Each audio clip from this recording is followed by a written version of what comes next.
Buenas noches para todos y bendiciones. Bienvenidos a este nuevo estudio de la Palabra de Dios. Mi nombre es Leandro Pena y en esta oportunidad vamos a estar desarrollando las preguntas 1 a la 9 de la lección de escuela sabática titulada La vida de Cristo, parte 5, y la lección número 1 titulado El hijo pródigo, el mayordomo injusto. ¿Sí? Como nos toca cada vez que vemos la vida de Cristo, parte 1, 2, 3 y 4, los títulos tienen que ver con las diferentes secciones y en mi caso particular de la 1 a la 9 vamos a estar desarrollando la historia del hijo pródigo, que es una historia maravillosa. Así que arranquemos, porque la escuela sabática nos hacía la pregunta de qué trataba la historia, que la podemos desarrollar brevemente.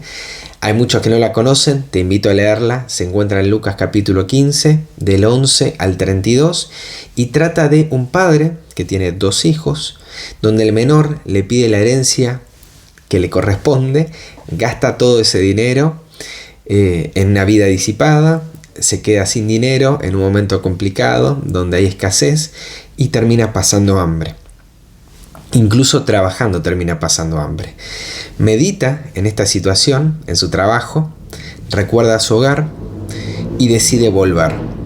Su padre le devuelve la dignidad que tenía como hijo, lo transforma y hace una fiesta en su honor.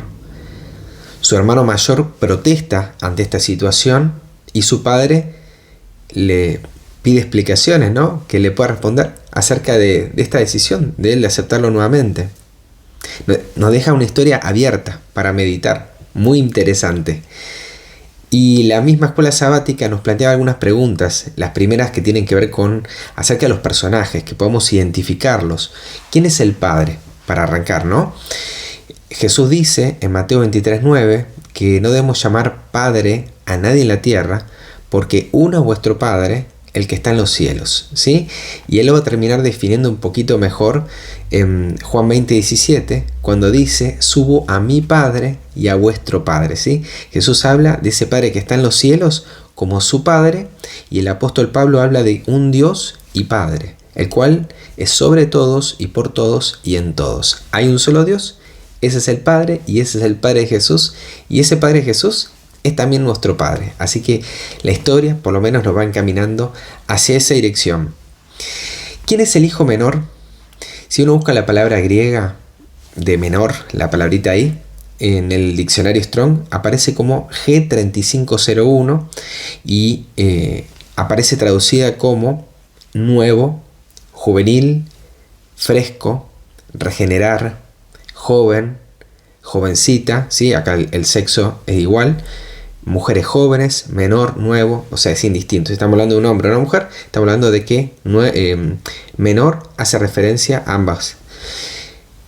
Y se utiliza en el libro de Lucas, cuando se habla, por ejemplo, la parábola del vino nuevo y el vino viejo. Bueno, ahí la palabrita nuevo tiene que ver con menor, y no tiene que ver con un vino menor, sino con un vino más reciente.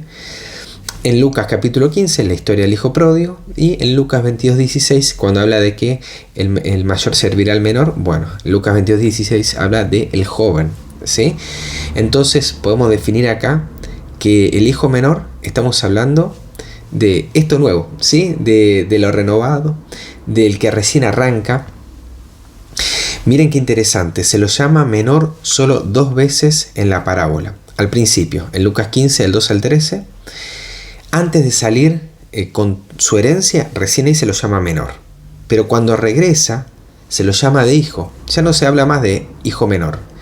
Y se lo llama de hermano, tu hermano. Nunca más se lo llama de esta manera como menor, se lo llama así, resucitado y encontrado o hallado. Qué interesante para reflexionar. ¿Quién es el hijo menor? Ahora, ¿quién es el hijo mayor? La palabrita también griega, G4245 del diccionario Strong, presbítero, ¿sí? Anciano, también miembro del Sanedrín, también figurativamente miembro del Concilio Celestial, presbítero cristiano, viejo, anciano, antiguo, mayor. Y aparece en el libro de Lucas, por ejemplo en Lucas 7:3, hablando por ejemplo de la historia de unos ancianos que ayudan al centurión a acercarse a Jesús por un interés propio, porque lo ayudó el centurión a ellos a construir una sinagoga.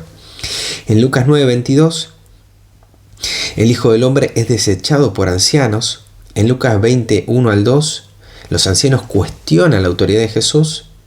Y en Lucas 22, 52, buscan estos ancianos capturar a Jesús como un ladrón en el Getsemaní. Para que vayamos viendo un poco a qué se refiere Lucas, el Evangelio, cuando habla de el mayor, ¿sí? ¿Quién es ese hijo mayor? Bueno, estaba en el campo y no estaba con su padre. Estaba trabajando, no estaba en la fiesta. Para que vayamos pensando un poquito, sí, estaba en el campo, estaba trabajando, no estaba con su papá, no estaba en la fiesta. Estaba trabajando, no estaba escuchando noticias. Al enterarse del nuevo, al enterarse del joven, del menor, que estaba de regreso y de su recibimiento, se enoja, no quiere entrar y su padre le ruega para que él entre. Él no entra porque dice, él trabaja, él obedece la ley. Él se merece por sus obras una fiesta.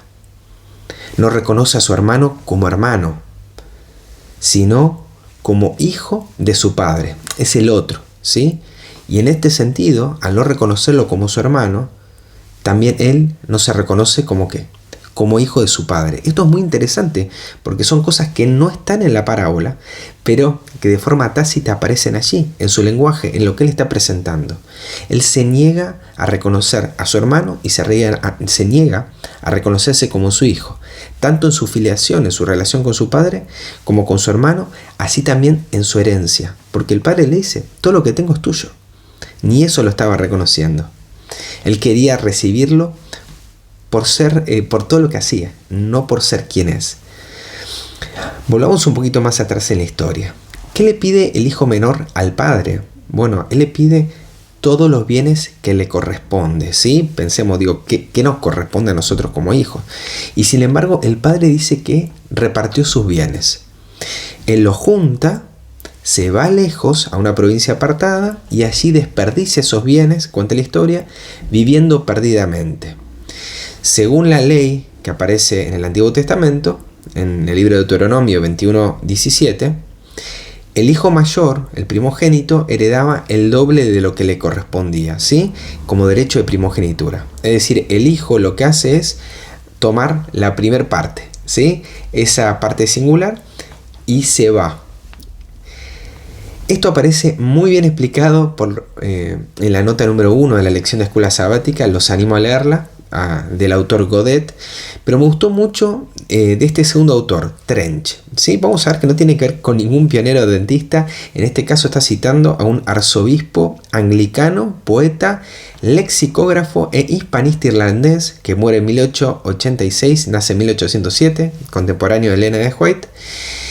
Y este autor escribe acerca de las parábolas de Cristo. Nota sobre las parábolas en el año 1841. Y escribe lo siguiente. Desagradecido ante el amor de su padre e inquieto por la disciplina del hogar, pide ingratamente su herencia. ¿Cuál es el significado espiritual?, se preguntan los pioneros. Y citan, es la expresión del deseo del hombre de ser independiente de Dios, de ser un Dios para sí mismo y de disponer su vida según su propia voluntad y para su propio placer. Es el cansancio del hombre de vivir en Dios y en su plenitud y deseando tomar el orden de su vida en sus propias manos, creyendo que puede ser una fuente de bienaventuranza para sí mismo. Todos los pecados posteriores del hijo menor están incluidos en este, como en su germen. No son más que el despliegue de este, el pecado de los pecados. Y esto realmente me hizo explotar la cabeza porque nos está planteando acá una guerra de identidad, un problema que no se reconoce desde Génesis 3 en adelante por la humanidad. Es en lo que estamos luchando. Creemos que podemos vivir independientemente de Dios. Y lo que hace este hijo menor, este hijo nuevo, que no sabía mucho cómo se manejaba, creía que podía vivir independiente llevándose esos bienes, siendo un Dios para sí mismo. Así vive la sociedad en general, ¿sí? El hombre está cansado de vivir en Dios. Nosotros nos aburrimos del sábado, pensamos que podemos vivir y esperamos que termine el sábado porque creemos que de eso no depende nuestra vida, no depende nuestra seguridad. Pensamos que lo debemos guardar y no pensamos que en realidad Dios nos está guardando a nosotros. Dios nos está guardando en su amor.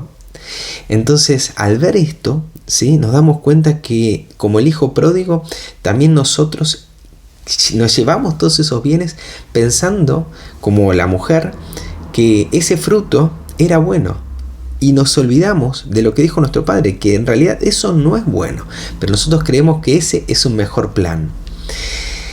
¿Qué hace este hijo con los bienes? ¿Cuál es el resultado de esa decisión? Bueno, él malgasta todo, él vive perdidamente y ante una escasez, él pasa hambre y termina como siervo, trabajando para otros, para un extranjero, y ni aún así le alcanzaba para comer.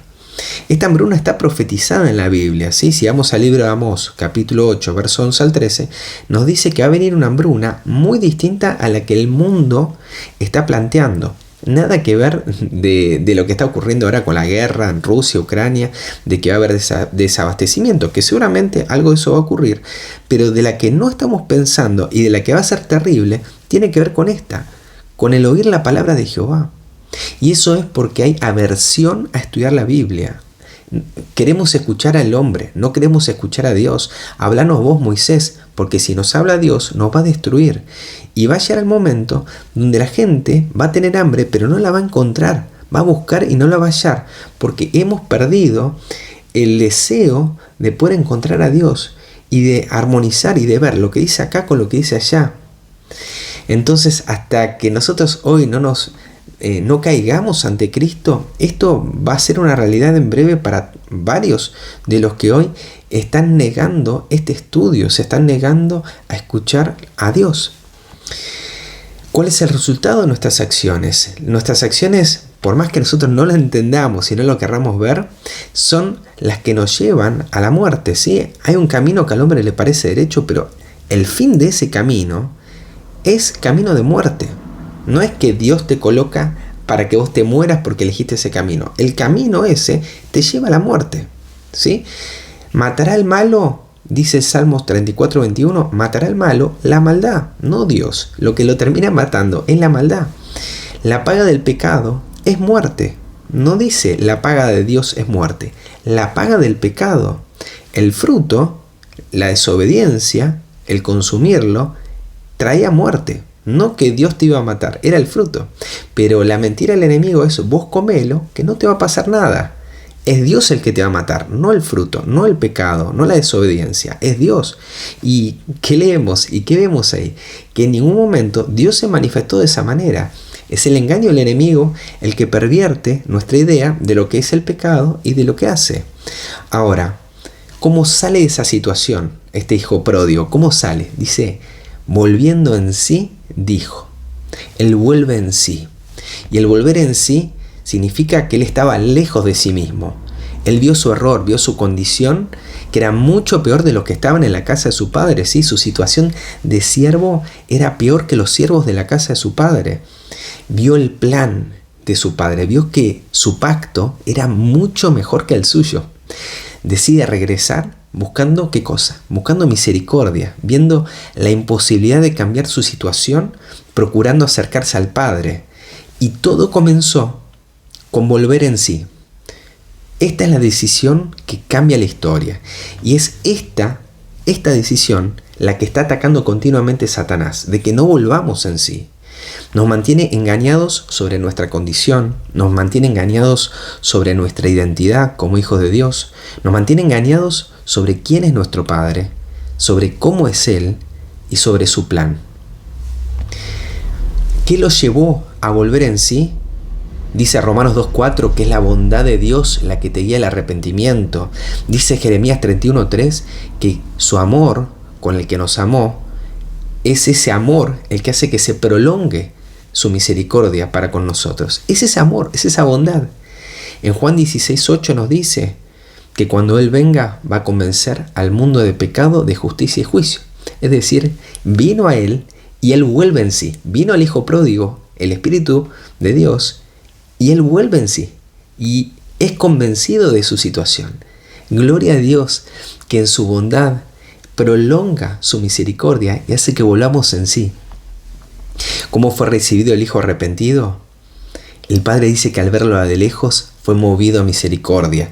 Lo abraza, dice que se le tira al cuello, lo besa y manda, fíjense, a vestirle. ¿Cuál es el significado? Él le da su justicia, Él le da obras justas, le da un anillo, Él lo sella con su carácter, lo sella con su espíritu. Él lo calza, le da ese evangelio de paz, le da tranquilidad, ¿sí? Mucha paz tienen los que aman tu ley, ¿sí? Y justificados con Dios tenemos paz, ¿sí? Tenemos un Dios de paz, no de confrontación. ¿Y qué hace? Trae un becerro, que es ese sacrificio, trae a Cristo, lo presenta al arrepentido, a ese hijo pródigo que volvió y prepara una fiesta. Nos introduce en su descanso, ¿sí? Ahí tienen los versículos para poder ir leyendo e ir profundizando sobre estos aspectos que están realmente buenísimos. Hay una familia celestial que nos está esperando. Tenemos un Padre que se compadece de nosotros. Se compadece como un padre, dice el Salmo 103:13. Tenemos un hermano mayor, a Jesús, que no se avergüenza de nosotros, dice Hebreos 2:11 y 12. No se avergüenza de llamarnos hermanos. Es más, anuncia a mis hermanos, dice, tu nombre. Anunciaré a mis hermanos tu nombre. Él quiere anunciarnos su carácter, quiere anunciar cómo es nuestro Padre Celestial, para que vayamos en confianza, ¿sí? Y dice, todo lo que el Padre me da, vendrá a mí.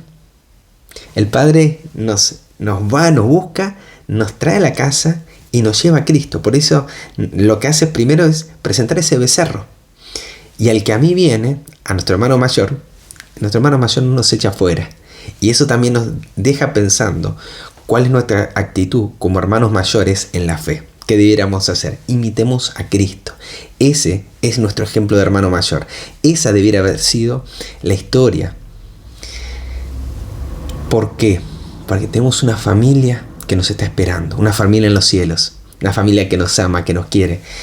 Porque no tenemos un sumo sacerdote que no puede compadecerse de nuestras debilidades. Este es nuestro hermano mayor, sino uno que fue tentado en todo según nuestra semejanza, pero sin pecado. Conoce de nuestros caminos, conoce de la situación en la que nos encontramos, por eso puede relatar esta historia tan bien.